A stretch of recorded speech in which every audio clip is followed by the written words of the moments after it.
Hello everyone, welcome to my channel Initial Solution. Today in this tutorial I'm going to show you how to remove TikTok filter. So first of all you need to open your TikTok, then go for this plus icon here. Now you can't do it remove filter uh, on your posted video. You're just doing it with your when you are posting a video. So shoot a video.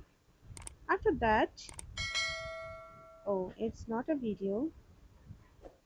If I shoot a video from,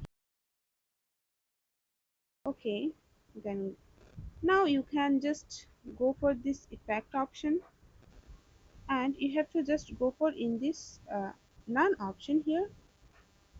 So go back, and after that,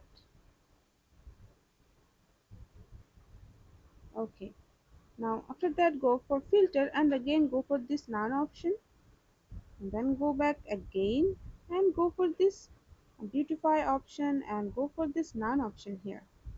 So after that just go back, and that's it. This is how you can remove filter on TikTok. Hope this video helped you guys. If it did, then please like, comment and share. Subscribe to our channel and don't forget to hit the bell icon for more videos. Thank you.